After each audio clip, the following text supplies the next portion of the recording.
of Vertical Slice, the series where I find interesting people in and around gaming culture and the games industry to speak to who I personally believe are of interest. Today I am speaking with something of a gaming YouTube legend, Stephanie Sterling. Stephanie Sterling has been around for a good chunk of time. I first came into contact with their work back in '08 when I visited Australia, and my Australian friend said, "Dude, you have to see this channel." Back in those days, Stephanie was working with the Escapist, the same outlet that used to house Yahtzee Crenshaw and many others that have sadly, of course, went to the wall. So Steph, would you like to say hello to the lovely boys and girls and everything in between out there, the Zen fam? Hello, hi. Yeah, I'm sorry. I'm just trying to get this set up. I was all set at the computer, ready to go, and then didn't realise that the YouTube thing is app only, like phones only, and rather than I'm sorry, hold. I should have said that. Oh That's no, my it's bad. fine. I'm just trying to put this up so I don't. I'm not. I've got Gorzak, that old sort of Well, oh shit, you almost fell. Ooh, There what's he your is. collectibles? Oh god. Right. You know what? I'm not going to use him as a stand. Um, Bad idea. See, the YouTubers, we Ah, are humans. chaos We here. are Sorry, today's infallible. been absolutely hectic. So I'm a little bit all over the place, and so is Gorzak. Oh, sorry. He gets very rambunctious. He does, doesn't he? We love him, but he loves attention even more than I love him. Isn't that right, Gorzak? Oh, he's gone Oh, shy now. Gorzak's gone shy. Typical. So, Steph, Right. for the people out there, how did you get started in the industry? Because you've worn a lot of hats, and also you wear some fantastic hats. Oh, thank you very much. Thank you very much. God, it's been so long ago. It's reaching that point now where it's on the outreaches of my memory now. I feel that ancient. But yeah, it was like the mid 2000s when I got started. Um, I I've always written. Writing online became a big outlet for me.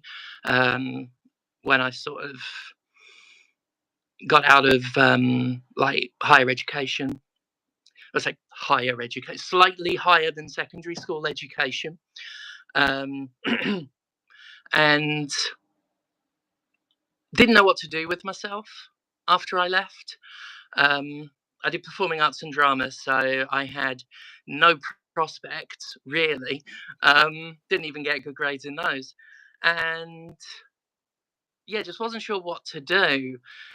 And I had a friend who suggested maybe I go into writing game reviews and stuff professionally, and said he could give me a good start on that because he'd worked on the Data East fighting game Tattoo Assassins, a something of a legend when it comes to bad video games. It's so long ago I can't even remember if it came out or if it was only ever played sort of in the ROM years. But either way, legendarily not great. Um, and I ended up selling the idea of a story about Tattoo Assassins to IGN.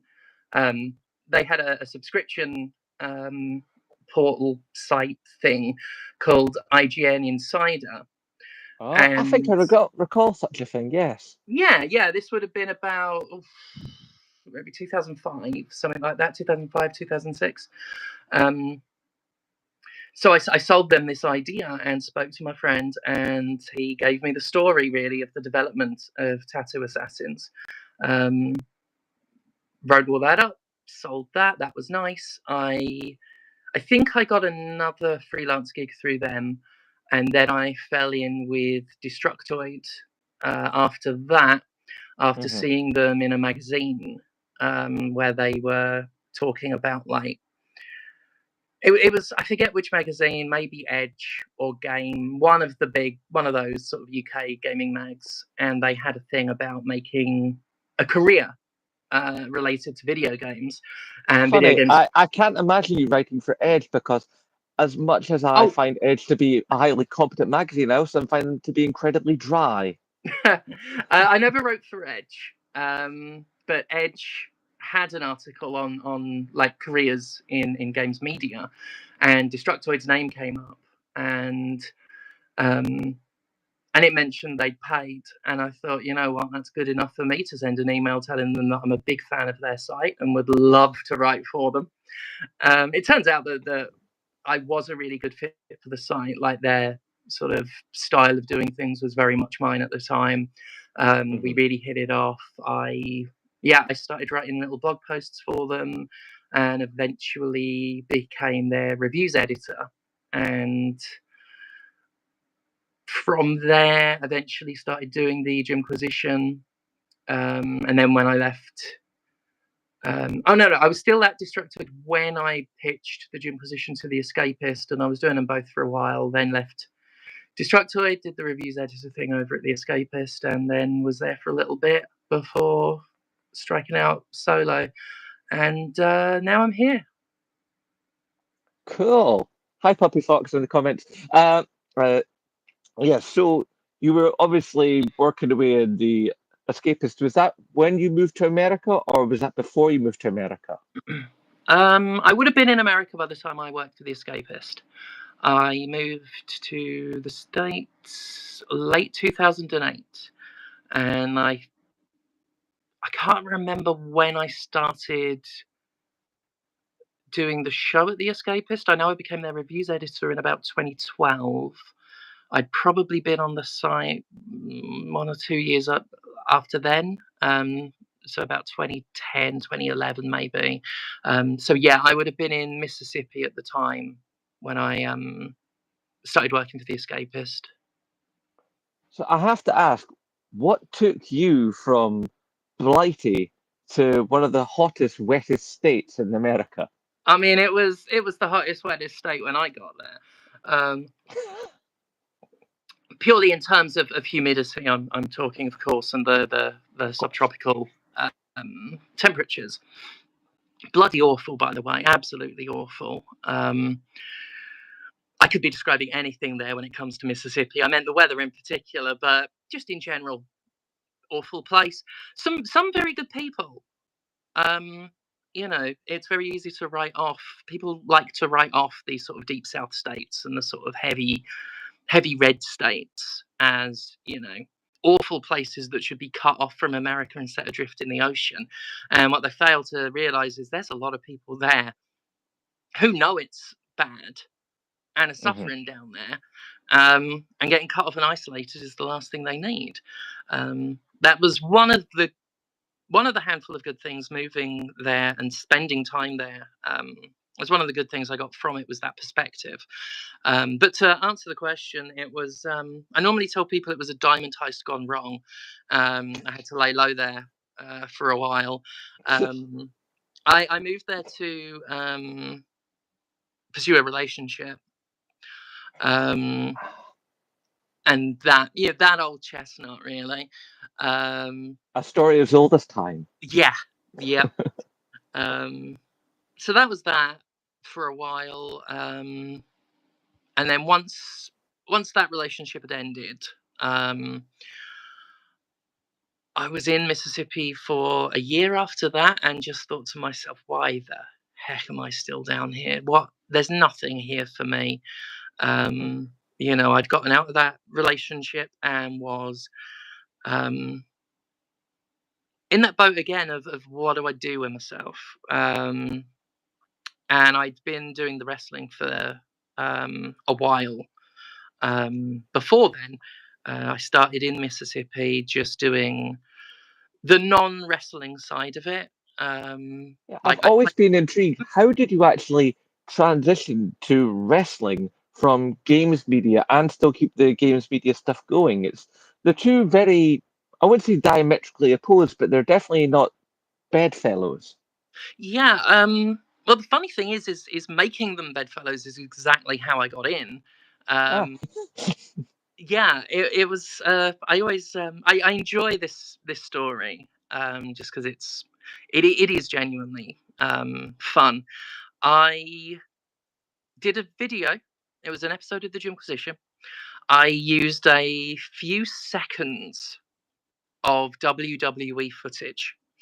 It wasn't even wrestling. It was like one year they had this graphic for a show, and it was Stone Cold Steve Austin's head in CGI. It was his head with three of his faces coming out screaming because he's gone mad. Um, and me and my friend at college, we loved that graphic. We always found it hilarious. So I thought, you know what, I'm going to share that joy with everyone. And WWE said, you know what, you ain't sharing that, mate. Hit me with a copyright thing. And this wasn't the usual content ID thing that I normally just kind of afford to ignore. One of the reasons I use copyrighted music a lot these days is even when I use royalty free stuff, some chancer is going to slap a copyright claim on it. So I'm like, you know what? All you've taught me is that infringement carries no additional punishment. So yeah. I think I will use a little bit of Ace of Base. Thank you very much. Um, but yeah, WWE a little more gung ho than that. And this is why wrestling channels, the big ones like Cultaholic, What Culture, and that, they never show wrestling clips, even though it's a lot of videos don't work without the visual component when you're talking about wrestling. Hmm. It's a very visual medium, but people don't do it because WWE is very stringent. They won't just do an They are ad very feature. protective of their rights Yes, and stuff. yeah. So they will fully restrict the video in as many territories as they can. So because of a few seconds of Stone Cold Steve Austin's CGI head, the video was restricted in, I think, North America, certainly a fair bit. It was basically most of my audience couldn't watch it, so I took it down. I was annoyed about that. So the next week, I put a video up and I said, any viewers out there good with tailoring, making clothes, specifically with spandex, I've got a job for you, and it's going to need a lot of spandex. And someone got in touch with me and said, I do cosplay. I reckon I can get enough spandex for you. What do you want? And so a couple weeks later, I unveiled Stardust, I which remember was, Stardust very yeah, well. that and Stardust was my answer. Sort of my joke answer to WWE. This clear copy of the 2016 Cody Rhodes character Stardust, but with a lot of mannerisms of their more established Goldust character, who growing up I loved Goldust, which anyone who's seen Attitude Era Wrestling will not be surprised that Goldust was a big favourite of mine. And I just made a joke about how Stardust is a 100% original character, cannot be claimed, property of the Gymquisition, etc. If you can't And that beat was them, a fun join them. one. Mm, If you can't beat them, join them. exactly. And it was obvious parody. WWE. No, there was no human paying attention to any of this. It's all content bots. So it was just for fun. And I thought to myself, you know what? I've always loved wrestling. Hmm. The character was really popular with the viewers. They loved the Stardust stuff, and I thought there's going to be local wrestling promotions and stuff like that. It would be fun if I could do a little collaboration with them. And the idea, from my perspective, was just bring in some wrestlers onto the show and just mess about for 5 minutes and let that be that. And there was always this little part of me that was like, although it would be really fun if maybe one day they were just like, wow, you're really good. You should be on the show. I never really expected it, but I contacted Jay Dynamite Andrews at Pro Wrestling Ego in Jackson, Mississippi, and he got back to me, invited me to their next show. I went and checked it out. It was awesome. Got to see some folks before they got big. There was a few folks there that are sort of way better known now. Like at the very least, Ring of Honor, AEW level, O'Shea Edwards, and who else was there? Zombie Dragon, who's huge in China now. All of them lovely folks. But I went and saw the show, loved it. Jay sat down, said, "What do you think?" and all of this. I said, "Yeah, they have really fantastic stuff." And he went, "Yeah, we found the Stardust stuff really fun." Um, so we're thinking what we're going to do is I've got a match on the December show. If you come out then and attack me, and I'm like, "Sorry, what?" And he's like, "Well, yeah, we'll bring you in for an angle. Like just come in, blow like star glitter in my face as Sterling, and then announce Stardust is coming." They had me managing one of their guys. Stardust brainwashed him and turned him into some major, a sort of bear So theme. this is prime wrestling tomfoolery. Oh yeah, absolutely. And that's just how it started. I turned up, did a show, um, immediately got over as a heel. Like they hated me, and in all the best ways. Oh, They absolutely despised Stardust, and the folks running the show loved it and just kept asking me back. And I had a few matches with them. I wasn't really trained at that point, so it was very gimmicked. It was they taught me a couple moves and then said, right, the rest of it, you stay out of the ring. We'll do these very careful spots. And it worked really well. And I took to the training really quickly and thought, you know what? This is working to the point where maybe I try and do this a little more than I have been.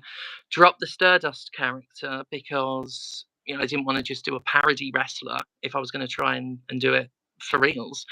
Ended hmm up eventually coming up with the Commander Sterling persona, which had was a sort of evolution off of Stardust, and still with the star motif, still has some callbacks to it. Um, and it took off from there, and I stayed as a manager for much of it. Um, had a couple of matches, and then when I moved back to the UK, started training fully. And so I tell people, like, when they ask, how did you get into wrestling? I tell the story and say, it was a joke that went too far. That's my wrestling career. It was a joke that went too far, and here I am. How do you actually find the training? Because it's well known amongst your audience that you have some fairly serious physical issues. I mean, I used to study martial arts myself, so I know what it's like doing body conditioning and learning break falls and stuff. It's not an easy gig. So I No, imagine for someone with I mean, you've got some fairly advanced arthritis, as I recall. I probably have. I've not gotten. I do suspect arthritis. The the main thing I have diagnosed is a herniated disc in my back that I've had since about 2016. Yeah. Um, I believe it's now two herniated discs. Just from the way things feel. One, I think the more recent one is less severe. Funnily enough, people always ask this, not caused by wrestling. Um, a lot of it is from quite the opposite.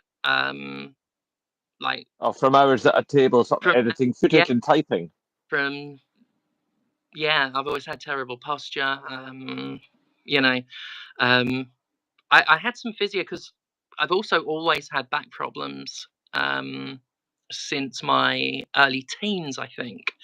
Um, I did some physio once, and I think he said something about a bit of an odd shaped back, um, like the spine. So it was always going to threaten some sort of slippage or hernia or something.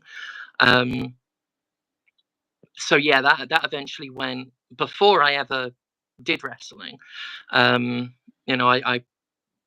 tell people that I had a career-ending injury before I even had a career, because herniated discs is exactly what's ended the careers of several wrestlers. And it's tough. I've got the herniation. I'll go through the laundry list. Both my knees are completely shot. And again, a lot of this is just from me being built flimsy. Since my teens, I've had dodgy knees. I've got something going on with my neck, some sort of nerve issues in my neck. I think there's one more thing, can't remember now. But I know there's some other pain elsewhere that I am suspecting is arthritis because that runs in my family.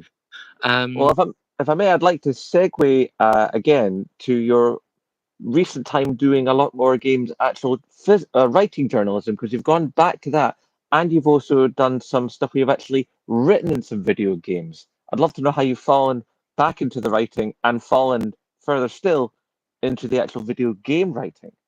Sure, yeah. So I just realised I didn't fully answer the last question. Just to very briefly say that the training is bloody hell. I've been out the ring for a few months. I'm starting training again tomorrow, and I've also been having a pretty bad flare up with the pain, and I just go through it on sheer determination and love for what I do. And I've said before that one of the things I love about wrestling is between the ropes is the one place the pain doesn't reach. Once I'm in there, that's all I'm thinking of. And Yeah, I can relate to that. I used to step into the dojang, and the me that was out in the street was a different me to the me that was on the mats. I yeah, can completely relate to that. exactly. Something goes in your heat, and that's it. You're a Yeah, different you. yeah, you, yeah. The way your thinking changes, and the adrenaline, of course, goes in there. And moving my back is very good for it. I can often be in so much pain I can't move it. Once I'm in the ring, the adrenaline's there. It's doing the moving for me. I once had a flare up so bad it was months at a between 8 and 10 on the pain scale every waking moment for months. It was like genuinely traumatizing. Like I still have trauma related to how long and sustained that was. But I was determined. I had a booking for a match. I was determined I was going to go do it. So I loaded myself up with meds, like medication, to manage the pain. Limped onto a train. Took the 8-hour journey. I was in Pennsylvania at the time. Took the 8-hour journey to get there. Again, dosed up as safely as to what was as safe as much as possible while being safe. Did the match. The next day, I didn't need pain meds to get back on the train. I'd thrown myself around in that ring, and that kicked off the healing process. From there, I could start walking again, and then I walked every day and kept it. Fascinating. So people always say, like, doesn't the wrestling make your back worse? And I'm like, you know what? It might be making a couple of things worse, but it has been so good for my back and my mobility. But yeah, I only meant to very briefly answer that actually because I That's know cool. That's cool. about the other stuff. I write for Vampire Survivors on a sort of semi-regular basis. At least, like, I've not got anything long-term or full-time with Punkle, but I always say they keep asking me back, and for as long as they keep asking me back, I'm going to keep coming back. So I got to write the bestiary for the base game, the main game, and then 3 of the DLCs that came out. No, 4 now because they just released the free DLC with the Coop and the Emerald Saga crossover content. That came out last week, I think, and that's been really good. That's been great, writing for them. And then in June, I've got 2 games coming out that I've worked on. On June 17th, is Date Everything, which is published by Team 17, developed by Sassy Chap Games. That's a dating sim that really blew up on social media when it was announced, which I knew it was going to get eyes. The concept is amazing, where you're in your house and every object in it is, you can date an anthropomorphic version of it. That just The falls writing so in that. hard into your wheelhouse, it's not true. I said that falls so hard into your wheelhouse, it's not true. Yeah. Yeah, it did feel like a perfect job. I can't talk too much about what I've done on it Because until of NDAs and stuff, I out. assume. Yeah, there's NDAs, there's stuff the director would rather hold off on, which, you know, very fair, their game. Yeah. I'm incredibly proud of what I did with it. And then on June 24th, Quantum Witch comes out, which is it's been called a plotformer. It's a side-scrolling, narrative-driven game. A small indie effort, sort of solo dev. It's got a demo on Steam with a wish list, all of that. That's I really, really like Quantum Witch. I don't want to say too much. It's not like I'm subject to some big NDA on that one, but you know, I want people to discover it for themselves, as you know, obviously the Indeed. And director. also, it's important for you as a journalist to maintain your journalistic integrity and the integrity of the game as a whole. Oh, for sure, yeah. Like you know, I'd never review any of these games. Oh, no, no, no. And that. I did put Vampire Survivors on my Games of the Year video of the year it came out, even though I'd written for it, and I was fully upfront with that. And I'm like, you know what? It is objectively the biggest indie game of the year. It is on everyone else's list. I'm not going to pretend it wasn't one of my favorite games of the year before I was hired on to write for it, and is still one of my favorite games. So I did put that on, obviously heavily layered in those caveats and stuff.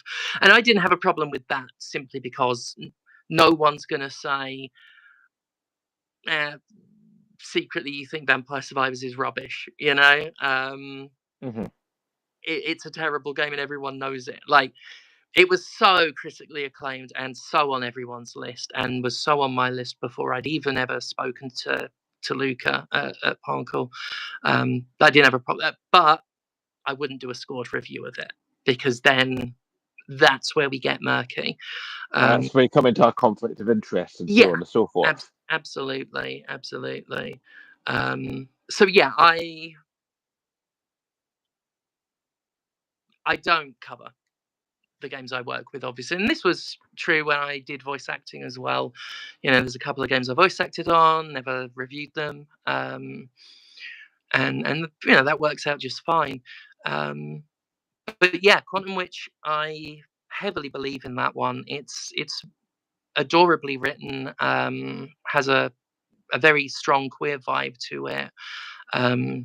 The True. And on your Gymquisition store, I mean, you have a brand which the gays can do whatever the hell they like. I think it the gays is can do whatever they want. Yeah, what they yeah. want. Thank you. Sorry. That shirt is ridiculously popular. Like, it got popular outside of my show and everything. Like that.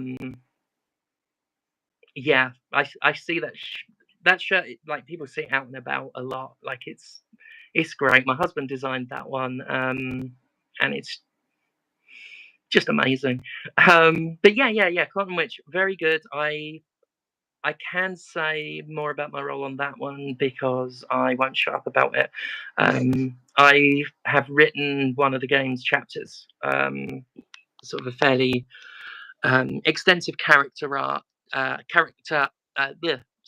story arc, with the protagonist going up against an antagonist, Laticolda, a water god who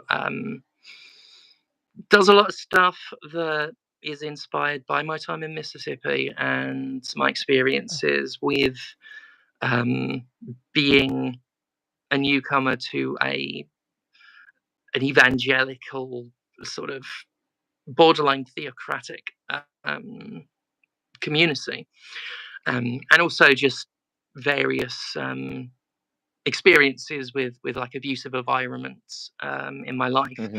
The game is very light-hearted. It's got a lot of comedy in it, and I wrote all of my characters to predominantly be entertaining and funny or silly, but there is this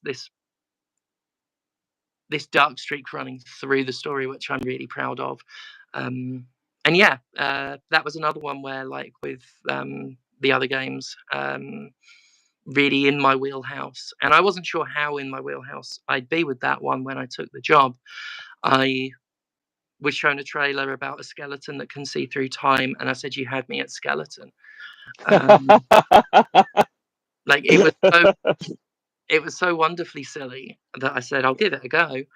And then it turned out like I fit right in. Nikki, the director, her experiences are very similar to mine, and her sense of humor is as well. So yeah, that was fantastic. And we another co-writer on that is Mr. Biffo from Digitizer, who was very well known in the 90s for doing the teletext gaming. Oh, you're taking me back there. Yeah, their gaming page is also called Digitizer, which is a trip. You know, I never could have imagined that I'd be writing on a game that he's also working on. So yeah, exciting stuff. I am hoping to keep going at it because I really feel like after so long, I mentioned on more than one occasion, I've been in positions where I'm like, I don't know what to do with myself from here. I really feel like I found a niche with that. Like the Vampire Survivors writing went over really well. They love it. I rarely see a bad word said about it. Yeah. Date Everything had a lot of new experiences for me as a writer, and apparently, according to the director, according to Ray, I did really well at it, and that gave me the confidence to pursue other stuff.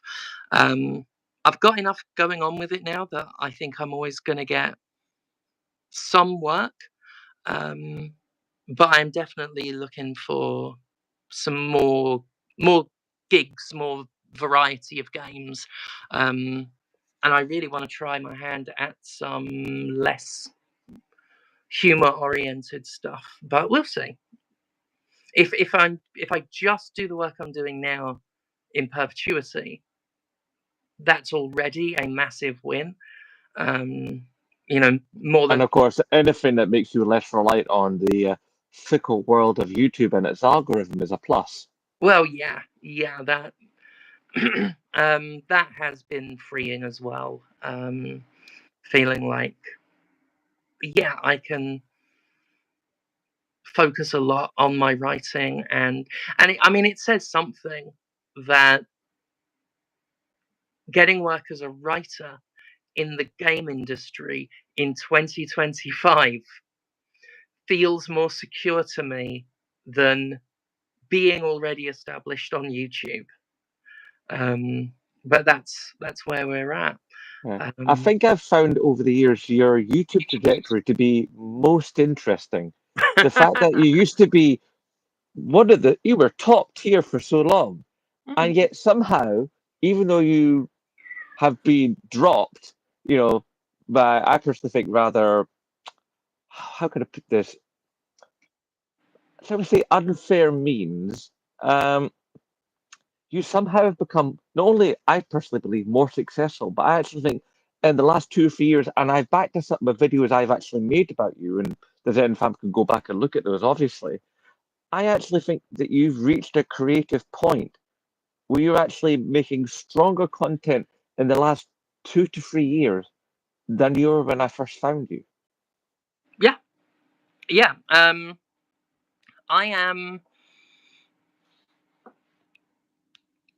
a lot of people will say this of themselves. I'm my own worst critic. I will blame myself for a lot of things. I don't like to give myself credit a lot of the time, but no, I completely agree. The past few years, I think I've been putting out my best work in terms of video stuff. Partly due to me just not caring anymore and just doing whatever I please. Because even it's funny back when people were like, "Oh, you you don't care about anyone," and that's what makes your content good. Is you seem so fearless and like you don't give a crap what anyone thinks about you, and it couldn't be further from the truth. I was so stressed all the time, worried about, oh, are people going to like this? Is this going to like keep the number going up? All of this, like worried about like growing the channel and all of that. And obviously, when certain things happened and it was clear that the arrow was never going to point up again, um, it for a while it really stung. Really, it's not nice No, to of course not. grow something and then watch it plummet, which is what it did, and there's still periods where subscribers and that just like bog off. Um, but after a while, you can only watch something for so long until you become sort of inoculated to it. And then I thought, well, sod it, like I'll just do whatever I like now. There's not a lot left to lose. Um, and the other factor is Z-Manzilla coming on as um, the new co-editor. I say co-editor; their work is so great, and they've become such a big part of the show's flavour that taking the co off feels inevitable. Like I do a final draft edit, but increasingly less and less is needed from me for the visual side of things. So we've got this really the talent and experience Zilla has made the show look better than ever. Hmm. The topics are more varied, and yeah, it's been a funny thing where clearly the show gets a fraction of a fraction of the views it used to. Yeah. Um, the Would you say channel there's much sort of content passover and confidence and topic creation between what your work on YouTube is and your work with the Gymquisition podcast that you do with Laura and with Conrad? Conrad. Um, I'm not sure. Podquisition's always been its own sort of thing. Mm. It's always been just me and people I've known for years just getting together and them two talking about video games while I sit there wanting to talk about my friend Jonathan and what I want to like make him do this week in order to lift his career up. So they're sort of it was funny to me how they became very separate entities, um, because Laura just sort of stepped up and was just like, I'm going to steer this ship. Um, and then I just followed her lead on it. So it's named for the Gymquisition, but it's all of the ego slash Steph centric stuff just Hmm. isn't present there. Um, I I take over that show at the very beginning for 10 minutes um, to get whatever whimsy and nonsense out of my system, and then Well, you Laura do have some will. most delightful tangents. Yes, exactly. I do one of my delightful tangents, and then we follow a format. But yeah, it's been funny with the show, like with the Gymquisition and everything, where in terms of YouTube, um, specifically, I have never been less successful. Um, and never more respected. Apparently, I could only have one or the other. But that is something I've really noticed lately, which makes me laugh because of the amount of people that say, you know, the channel died on the vine because I got so much worse, and in their opinion went mad, and all of this stuff. You know, there's like Yes. half a Well, dozen now. opinions are like bumholes. Everybody's got one. Well, yeah, and there are like dozens of narratives about, you know, the downfall of me and all of that shit. Sorry, all of that's sorry. I said before we recorded that I'm a professional and I can get through a discussion with good language. It's I'm completely sorry. understand. I mean, as a Scotsman, is like we tend to swear quite a lot, and I have spent 12 years on YouTube managing not to. But there are one or two videos where I've slipped up myself. I understand. Yeah, I do apologize. But yeah. But one thing I noticed, and it might be more this year, because the end of last year had something of a turning point creatively when I did a video on mouthwashing and was very personal in that, and people who watched it loved it. And I realized that was the most I have cared about making a video in a long time. And I want Mhm. to feel like that more than I have been doing, where it started to feel like a job, you know. Yeah. I still get paid to do this, and I get paid well, so I better do it. So Um, aside from the money, then, Steph. So what is it that, in essence, keeps you in the game? What keeps you creating? What keeps you stretching yourself? um, the money helps. I won't lie. Um, I, I don't know any other way. That's the thing. Um, You've been if blagging it I'm for so not, long that the blag has become your life. yeah, honestly, like I can't, I can't not do it. It's It's part of who you are. yeah, like writing Yeah. already something that comes very naturally to me.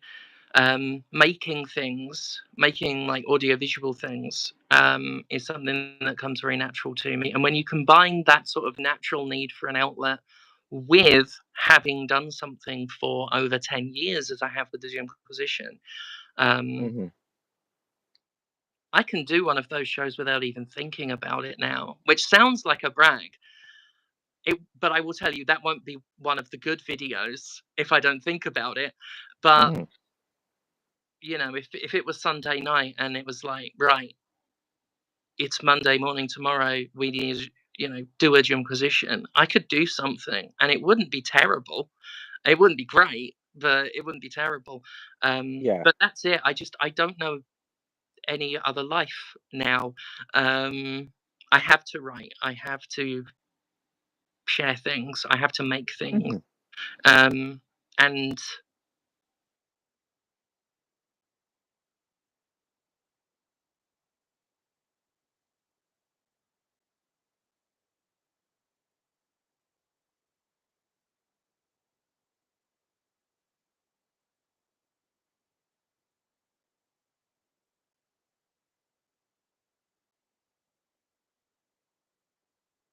Well, you've definitely made your mark.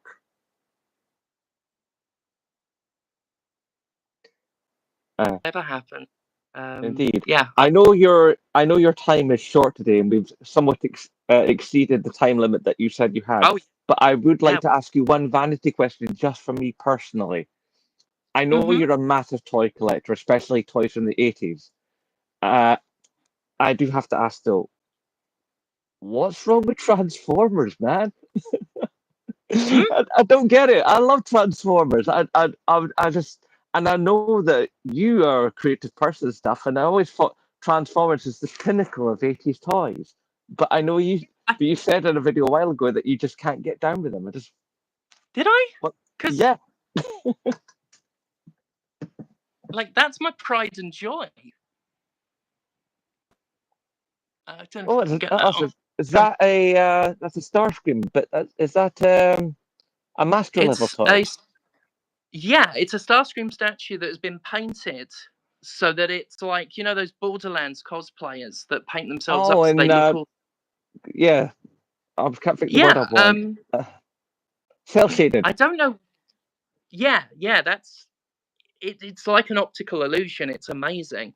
I don't know where I must have misspoke or gave a wrong impression because like Transformers isn't up there with like the things I have most been into. Um, but I grew up really liking it, and there are certain individual Transformers I really love. As well as Starscream, I'm a big Insecticons fan. So Hmm. got the original Insecticons, and then some of the later ones. Ah. Yeah, I can't think when I gave the impression that I didn't like Transformers. Huh. Well, hopefully that's, you know, Oh well, hopefully that's that's a satisfactory that answer. was just a cheeky one for me. Well, if you like Transformers, you should definitely look up a guy by the name of Hugh Adams. Runs a channel called Toy Grind. The guy's a Transformers content creator, but he's like UK based, and he's just funny, and he's Yeah, good with the scripting, and he loves to make little portmanteaus. So those are I have always fun. been. Oh, I love portmanteaus. They're my favourite I bits of noticed. wordplay. Um, yeah, what was it? Toy Grind. Toy Grind. The guy goes by the name of Hugh Adams. He's on Blue Sky, he's on Twitter, and he's got an Instagram as well. So you'll I'll find it check easy. that out. Yeah, YouTube sometimes throws me toy videos and quite a few Transformers ones, and I do check them out now and again. So I will check that one out because I could do with some more Transformers content in my rotation. We're glad to be of service. Yeah. And I thank you very much for your time, Steph. I know you're obviously an extraordinarily busy human, and this has been an absolute pleasure. And yeah, I'll wrap this. Unless there's anything else you want to finish with, I'll wrap this up in my usual No, manner. no, I think I'm good. I did go a lot longer than I had Oh, scheduled out for, but I think we've just had a really good time.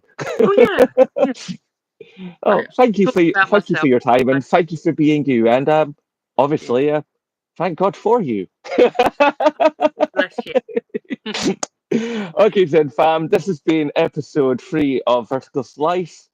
Hashtag support Scottish YouTubers, and of course, as always, I nay bother.